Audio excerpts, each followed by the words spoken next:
नमस्कार, मैं रवीश कुमार। अगर जीत हुई है तो जीत का जश्न कहाँ है? पहलगाम हमले के बाद आक्रोश का माहौल था। ऑपरेशन सिंदूर के तुरंत बाद बदले का उत्साह था। सीज फायर के बाद इतनी चुप्पी क्यों पसर गई? ऐसा क्यों लग रहा है कि डाल पर चिड़ियों की कमी तो नहीं है, बस उनका चहचहाना सुनाई नहीं दे रहा? क्या चिड़ियों ने बोलना बंद कर दिया या उनकी आवाज सुनी नहीं जा रही? सीज फायर पर देश की जनता चहचहा क्यों नहीं रही है? जीत के नायक को संघर्ष करना पड़ रहा है नायक की तरह देखे जाने, पूजे जाने के लिए। टीवी पर आकर भाषण देना पड़ रहा है, अखबारों में हेडलाइन बड़ी की जा रही है, ट्रंप के दावे को हेडलाइन से गायब किया जा रहा है।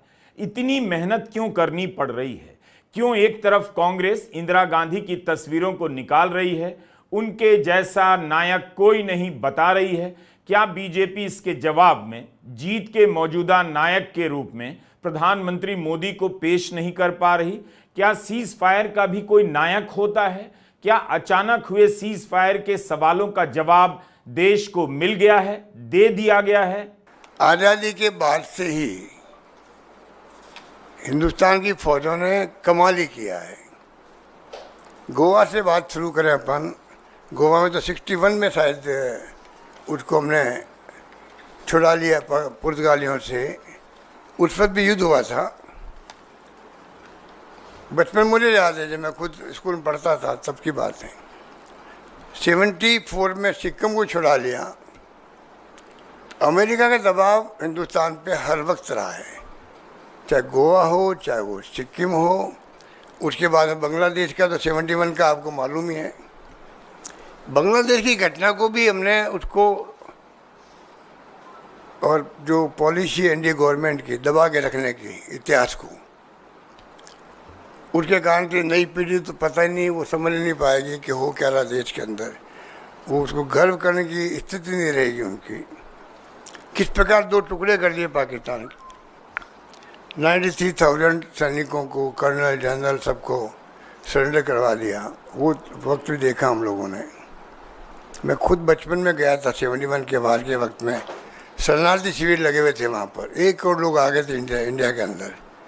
तो हम NGO के माध्यम से गए वहाँ सेवा करने के लिए। तो मुझे याद है कि वो दृश्य क्या था वहाँ पर, और किस प्रकार वो बाद में इतनी बड़ी जीत के बाद में उस पर भी अमेरिका का साधना बेड़ा आ गया था। निक्सन साहब ने भेज दिया, दबाव दिया इंदिरा गांधी पर। झुकी नहीं इंदिरा गांधी। कांग्रेस ने जिस तरह से इंदिरा गांधी की पुरानी तस्वीरों को निकाला है, लगता है कि उसे भी इंतजार था इस बार कोई बड़ी जीत ना हो जाए। इस बार प्रधानमंत्री मोदी पहले के 2 हमले से आगे निकल सकते हैं, कांग्रेस ने सोचा होगा। माहौल को देखते हुए कांग्रेस ही नहीं, पूरा विपक्ष प्रधानमंत्री मोदी के साथ एकजुट हो गया। लेकिन जैसे ही सीज फायर का ऐलान हुआ, कांग्रेस ने इंदिरा गांधी की तस्वीरों को वायरल कराना शुरू कर दिया और आम लोग भी इंदिरा गांधी की बातें करने लगे। बीजेपी के समर्थक जिस इंदिरा गांधी को आपातकाल की खलनायिका की तरह पेश करते हैं, वो भी नहीं समझ पा रहे कि 2 टुकड़े 4 टुकड़े कर देने की राजनीति का नायक प्रधानमंत्री नरेंद्र मोदी क्यों नहीं बन सके। यह खिताब इंदिरा गांधी के पास कब तक रहेगा? बीजेपी तिरंगा यात्रा निकालेगी 13 मई से 23 मई के बीच। विपक्ष ने एकजुटता दिखाने के लिए तिरंगा यात्रा निकाली। कांग्रेस ने। बीजेपी किस लिए निकाल रही है? सीज फायर का श्रेय लेने के लिए। लेकिन 10 से 12 मई तक बीजेपी इस जीत की खुशी को कैसे रोक पाई होगी? आपने मैच आज जीता और जश्न 4 दिन बाद होगा, ऐसा कब होता है?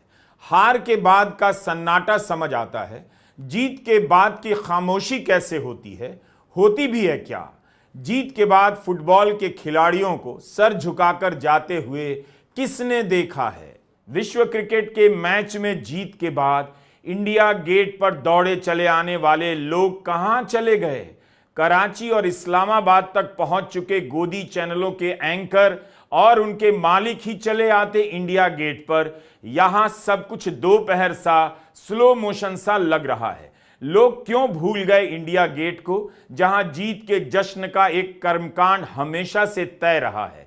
जीप की छत पर बैठकर कार की खिड़कियों से निकलकर तिरंगा लहराना इंडिया गेट वीरान नजर आता है। अगर बमों पर यह विवेक की जीत है, परमाणु हमले को रोकने के विवेक की जीत है, तब फिर इसके ऐलान के 2 दिनों के बाद के भाषण में ललकारने की भाषा का क्या काम था? उन पंक्तियों में ट्रेड, टेरर और टॉक, 3 प्रकार के टी की तुकबंदी क्या आपके भीतर जीत का संचार कर पा रही थी, या कई बार इस तरह की पंक्तियों को सुन चुके होने की उबासी तारी थी? 2 दिन का वक्त लग गया प्रधानमंत्री नरेंद्र मोदी को टेलीप्रॉम्प्टर पर लिखे भाषण को पढ़ने में। क्या जीत का भाषण लिखने वाला सीज फायर का भाषण नहीं लिख पा रहा था? क्या जीत की घड़ी में नायक टेलीप्रॉम्प्टर का इंतजार करता रहा, या टेलीप्रॉम्प्टर को लाया गया जीत का नायक पैदा करने के लिए? ऐसा लगता है कि लोग केवल हार की हताशा और जीत के जश्न को जानते हैं, सीज फायर नहीं जानते। बराबरी पर छूटे मैच का जश्न कौन मनाता है? टाई हो चुके मैच का हीरो कौन बनता है? फिर भी राष्ट्रीय जीवन में सीज फायर के कर्मकांड की कल्पना तुरंत कर लेनी चाहिए। ये पत्ते आंधियों का मुकाबला कर रहे हैं, जोर से एक साथ उठते हैं, फिर ठंडे होकर सांस लेते हैं। ठीक यही असर टेबल फैन की रफ्तार से भी पैदा किया जा सकता है। इन पत्तों को आंधियों से लड़ते हुए नायक की तरफ पेश किया जा सकता है। तब फिर जीत का जश्न क्यों नहीं पैदा हो पा रहा है? विदेश सचिव विक्रम मिस्री के परिवार पर ट्रोल टूट पड़े। ये वही ट्रोल हैं जो बाकी दिनों में प्रधानमंत्री मोदी को ग्लोबल लीडर से लेकर विश्वगुरु बताते नहीं थकते। सत्ता में उन्हें देखने के लिए किसी भी आलोचक पर टूट पड़ते हैं। इन ट्रोलों की निंदा किसी मंत्री ने नहीं की, किसी पुलिस ने इनके खिलाफ एफआईआर नहीं की, लेकिन गुजरात में सेना का मनोबल गिराने वाले पोस्ट के खिलाफ 14 एफआईआर हुई है। विदेश सचिव के परिवार को ट्रोल करने पर क्या कोई एफआईआर हुई? क्या इसलिए उन्हें माफ कर दिया गया कि उन्हें सीज फायर का कर्मकांड मालूम नहीं था? हताशा में विदेश सचिव के परिवार पर टूट पड़े। प्रधानमंत्री मोदी का भाषण गोदी चैनलों के थंबनेल जैसा था। जिस तरह से गोदी चैनलों के थंबनेल कराची तक पहुंच गए, इस्लामाबाद चले गए, पाकिस्तान को हाफ और साफ कर दिया, उसी तरह की भाषा प्रधानमंत्री की भी लगी। धूल चटा दी, मिट्टी में मिला देंगे, सिंदूर उजाड़ा तो आतंक का हेडक्वार्टर उजाड़ दिया। पानी और खून एक साथ नहीं बह सकते। गोदी मीडिया के ऐसे ही जोशीले थंबनेल से भारत का मजाक उड़ने लगा है। गोदी चैनलों के थंबनेल इतने झूठे ना होते तो शायद जनता प्रधानमंत्री मोदी के थंबनेल पर कुछ यकीन भी कर लेती। आतंकियों ने हमारी बहनों का सिंदूर उजाड़ा था, इसलिए भारत ने आतंक के ये हेडक्वार्टर्स उजाड़ दिए। कहा जा रहा है कि 1999 में जब करगिल युद्ध हुआ, तब भारतीय प्रेस की साख इतनी ऊंची थी कि उसकी रिपोर्टिंग के सामने पाकिस्तान का प्रोपेगेंडा चल नहीं पाया। 2025 में ऐसा नहीं हुआ। किसकी वजह से नहीं हुआ? भारत का मीडिया गोदी मीडिया कैसे बना? 2016 से कह रहा हूं, टीवी मत देखिए, गोदी मीडिया मत देखिए। इसका संबंध पत्रकारिता से नहीं है। यह आपके बीच राष्ट्रवाद के नाम पर, हिंदू रक्षक के नाम पर आता रहता है, अपनी पत्रकारिता लेकर नहीं। आपको ठगता है, फिर भी करोड़ों लोग हिंदू सुख की प्राप्ति के लिए इस गोदी मीडिया पर भरोसा करते हैं, अपनी शाम बर्बाद करते हैं। इस गोदी मीडिया को अगर पत्रकारिता आती तो युद्ध के समय में यह भारत का पक्ष कमजोर नहीं करता। 2002 में प्रेस स्वतंत्रता सूचकांक में भारत का स्थान 80वें नंबर पर था। 2025 में 151वें नंबर पर आ गया।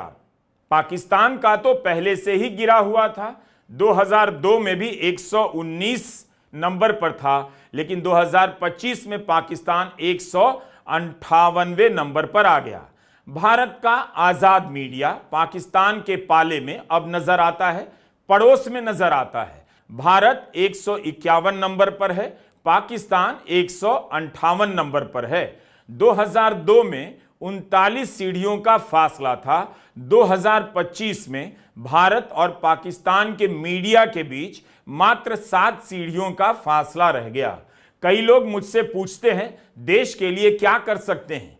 मेरा एक तैयार सा जवाब होता है, अगर आप देश के लिए कुछ करना ही चाहते हैं और चाहते हैं कि आपके कपड़े की क्रीज तक खराब ना हो, तो आज से ही गोदी मीडिया के चैनल देखना बंद कर दीजिए।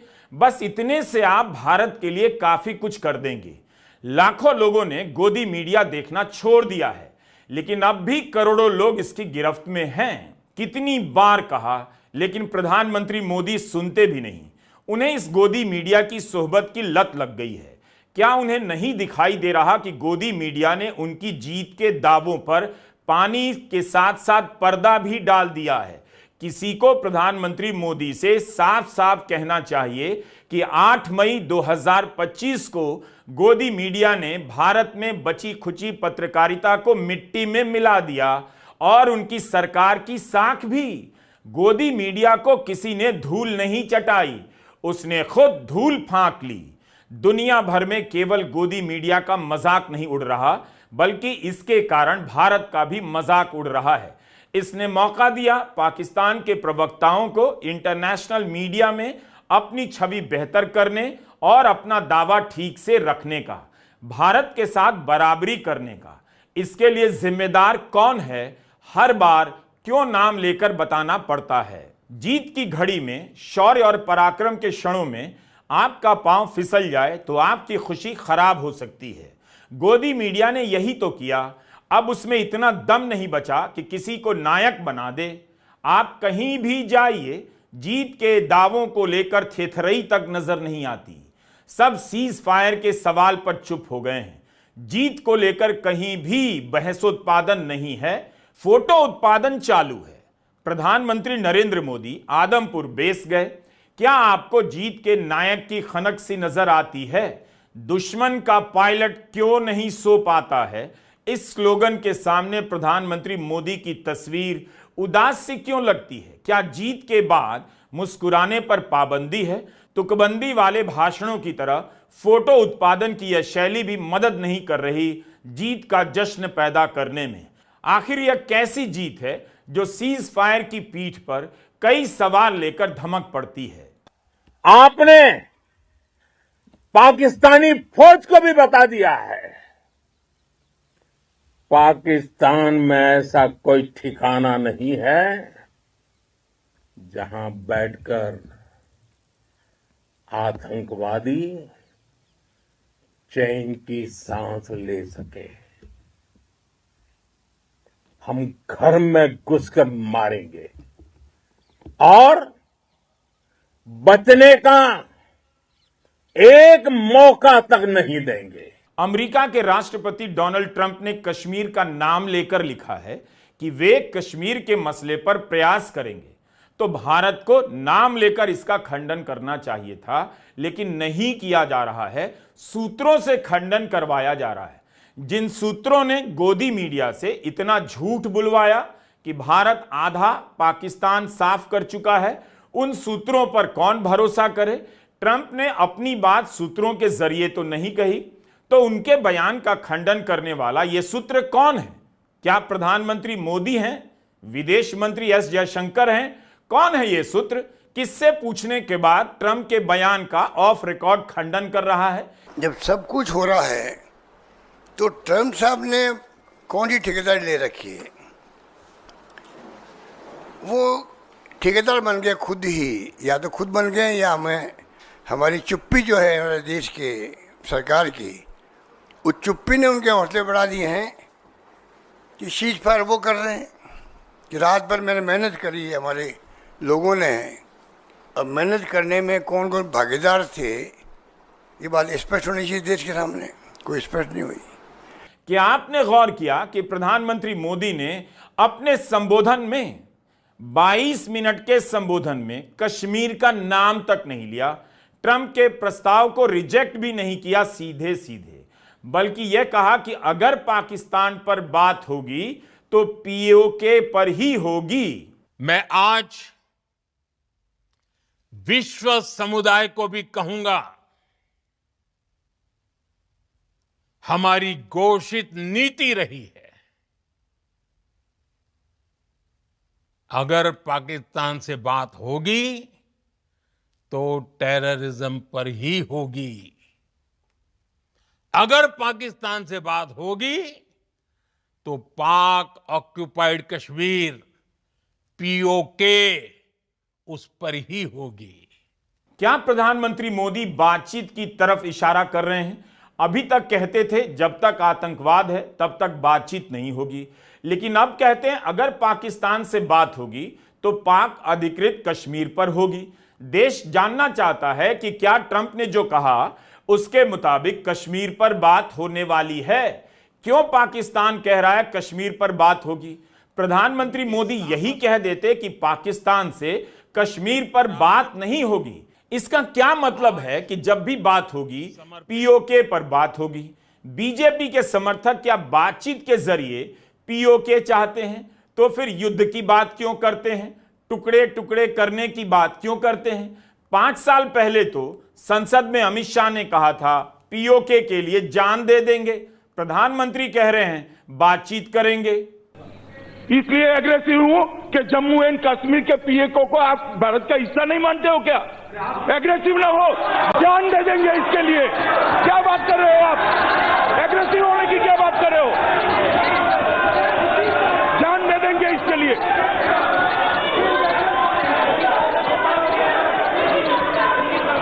मैं ये बात रिकॉर्ड पर रखना चाहता हूं कि जब मैं सदन में जब जम्मू एंड कश्मीर राज्य बोला हूं तब पाक ऑक्युपाई कश्मीर और अक्साई चीन दोनों इसका हिस्सा है, ये बात को और हमारे संविधान ने जम्मू कश्मीर की जो सीमाएं तय करी है और जम्मू कश्मीर के संविधान ने जम्मू कश्मीर की जो सीमाएं तय की है उसके अंदर पाक ऑक्युपाई कश्मीर और अक्साई चीन दोनों समाहित हैं। इतने जोरदार तेवर हैं तो ट्रंप के बयान का खंडन क्यों नहीं कर देते? ट्विटर पर ही तो लिखना है कश्मीर के मसले से दूर रहिए। सन 2000 में बिल क्लिंटन दिल्ली से इस्लामाबाद गए, वहां उन्होंने भरोसा दिया कि कश्मीर के मसले के बीच में अमेरिका कभी नहीं पड़ेगा। द हिंदू की पत्रकार सुहासिनी हैदर ने यह जानकारी ट्वीट की है। लेकिन ट्रंप तो सार्वजनिक ऐलान कर रहे हैं कश्मीर के मसले को सुलझाएंगे अपनी निगरानी में, फिर भी खामोशी है। गोदी मीडिया सवाल तक नहीं पूछता। पहलगाम आतंकी हमले में जो चूक हुई उसे लेकर सारे सवाल तुरंत गायब कर दिए गए। क्या इसके पीछे गोदी मीडिया का आत्मविश्वास पुलवामा के समय बना? जम्मू कश्मीर के पूर्व राज्यपाल सत्यपाल मलिक पुलवामा को लेकर सुरक्षा में चूक और लापरवाही को लेकर सवाल करते रहे, किसी ने ध्यान नहीं दिया। क्या इस वजह से गोदी मीडिया को भरोसा है कि भारत की जनता पहलगाम में सुरक्षा के सवाल की परवाह नहीं करेगी? सीज फायर के ऐलान से गोदी मीडिया को भी सदमा लग गया है, लेकिन उसने तुरंत सदमा छिपाकर इसके फायदे बताने शुरू कर दिए। जो गोदी मीडिया कराची तक, इस्लामाबाद तक पहुंच गया था, इतना झूठ बोल रहा था कि वह सीज फायर को लेकर ज्ञान देने लग गया। इसलिए भी लोगों के बीच जीत का जश्न अपने आप नहीं बन पा रहा। अगर गोदी मीडिया नहीं होता तब राष्ट्र के नाम संबोधन की गरज चारों तरफ सुनाई दे रही होती। अब क्यों लग रहा है कि गरज के साथ छींटे पड़ने का समाचार सुनने के बाद लोगों ने टीवी सेट बंद कर दिया है? पाकिस्तान के सीने में बसाए गए आतंक के अड्डों को हमने खंडहर बना दिया था। इसलिए जब पाकिस्तान की तरफ से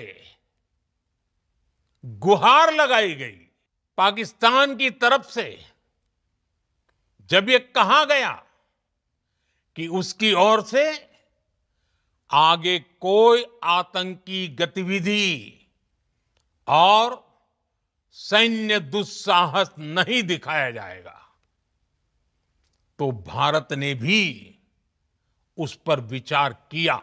पहलगाम के हत्यारे कहां हैं? कभी ना कभी तो पकड़े जाएंगे ही, लेकिन 21 दिन हो गए पकड़े नहीं गए। आतंकी कैसे आ गए? एक सवाल। आतंकी अभी तक पकड़े क्यों नहीं गए? दूसरा सवाल। जब तक ये पकड़े नहीं जाते तब तक कैसे मान लिया गया कि आतंकी ठिकाने नष्ट करते ही आतंक समाप्त करने का मकसद पूरा हो गया? यह खबर आज की है। सेना ने ही दी है कि 13 मई को शोपियां में आतंकवादियों के छिपे होने की सूचना मिली। भारत की सेना ने सर्च ऑपरेशन किया। ऑपरेशन के दौरान आतंकवादियों ने हेवी फायरिंग कर दी।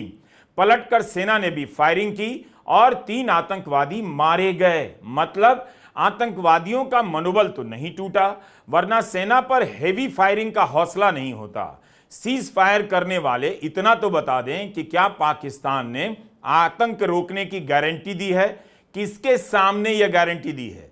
और दी है तो प्रधानमंत्री मोदी ने इतनी आसानी से पाकिस्तान की गारंटी पर भरोसा कैसे कर लिया? आतंकवाद तो अब भी जारी है। पहलगाम के आतंकियों का पता नहीं चला है। जिस दिन प्रधानमंत्री मोदी ने आतंकी अड्डों को ध्वस्त करने का ऐलान किया, उसी दिन पहलगाम के आतंकियों के बारे में पोस्टर भी जारी किया गया। सूचना देने वालों को 20 लाख का इनाम देने का ऐलान किया गया है। इस बार आप देखें ना देखें, अमेरिका ने पाकिस्तान की वापसी कराई है। उसने इस देश को बराबर का दर्जा दिया।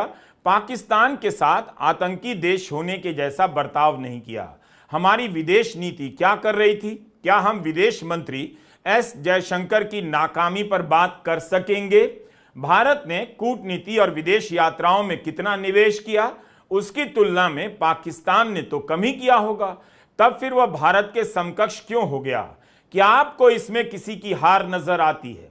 क्या दुनिया के नक्शे पर पाकिस्तान को किनारे कर देने के दावों की जीत आपको नजर आती है? डायलॉग की कोई कमी नहीं। सितंबर 2014 का डायलॉग है, व्यापार मेरे खून में है, पैसा मेरे खून में है। अब प्रधानमंत्री मोदी कहते हैं पानी और खून साथ नहीं बह सकता, ट्रेड एंड टेरर साथ नहीं चल सकता। लेकिन ट्रंप तो कुछ और कहते हैं। ट्रंप कहते हैं व्यापार रोकने की धमकी दी, तब जाकर दोनों पीछे हट गए।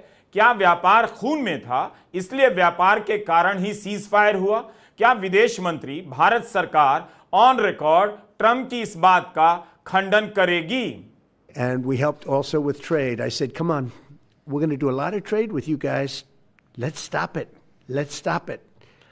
If you stop it, we're doing trade. If you don't stop it, we're not going to do any trade. People have never really used trade the way I used it. That I can tell you. And all of a sudden they said, I think we're going to stop. And they have. And they did it for a lot of reasons, but trade is a big one. खून और पानी साथ नहीं बह सकता। सिंदूर उजाड़ा तो आतंक का हेडक्वार्टर उजाड़ दिया। प्रधानमंत्री के डायलॉग इस दौर की ऊंची इमारतों की तरह लगते हैं। नजदीक से देखने पर ऊंची इमारतें डराती हैं, दूर से देखिए तो भाती नहीं। इन इमारतों को जरा देखिए। प्रधानमंत्री मोदी की बातें भी इन इमारतों की तरह ऊंची हो चुकी हैं। डायलॉग बहुत है, मगर सब के सब एक समान लगते हैं। धूल चटा दी, मिट्टी में मिला देंगे, कोई फर्क नहीं। सब एक जैसे, जैसे इन इमारतों के सारे कमरे एक जैसे, सारी इमारतें एक जैसी।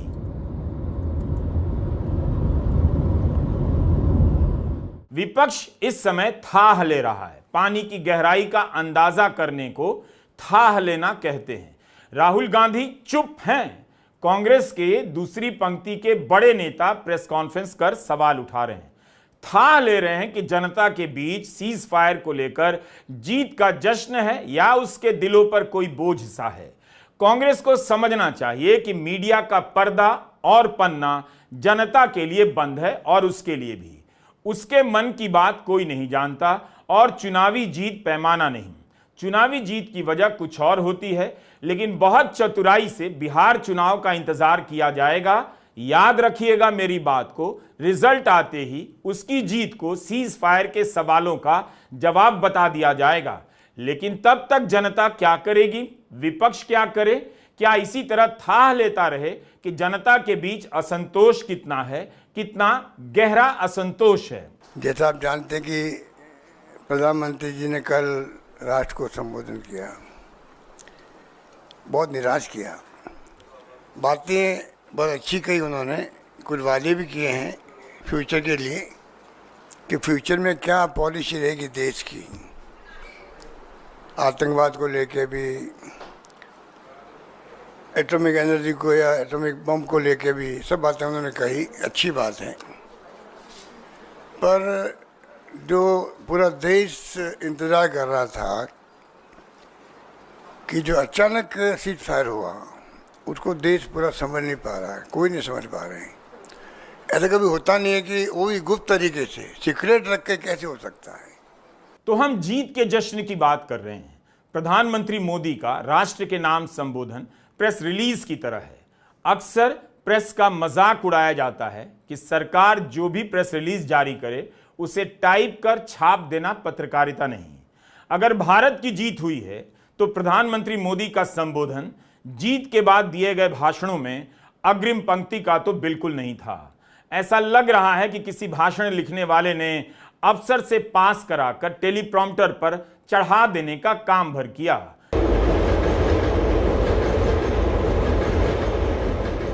कभी कभी पुल से गुजरती रेलगाड़ियों का धड़कना भी रूटीन लगता है। उनके देखने का रोमांच जल्दी से गुजरने और फाटक के खुलने की बेचैनी में खो जाता है। ऐसा ही कुछ हुआ प्रधानमंत्री के संबोधन से। गाड़ी का इंजन एक विजेता की तरह नहीं, एक कर्मचारी की तरह सरकारी फाइलों की बोगियों को खींचता हुआ निकल गया। यह सवाल तो आप खुद से पूछिए, क्या हवा में आपको जीत की खुशबू का पता चल रहा है? सीज फायर की जीत कैसी होती है? क्या पाकिस्तान ने कुछ आतंकवादियों को आपके हवाले किया? अगर पाकिस्तान इतना डर गया था तो आपने अपनी शर्त क्यों नहीं रखी? किस शर्त पर आपने सीज फायर के लिए हां कर दी? इस बार लोग दो पार्ट में फंस गए हैं। जो समर्थक हैं वो भी जीत की खुशी में पांव आगे नहीं बढ़ा रहे। उन्हें ऑपरेशन सिंदूर से जितना संतोष मिला उससे ज्यादा असंतोष सीज फायर से हो गया। जो चुप्पी है वो समर्थकों में ज्यादा है। उन्होंने नोटबंदी का समर्थन किया देश हित के नाम पर। सीज फायर का समर्थन किसके हित में करें समझ नहीं आ रहा। क्या उन्हें सवालों के जवाब मिल गए हैं या नोटबंदी की तरह वे भूलने का नाटक कर रहे हैं? नमस्कार, मैं रवीश कुमार।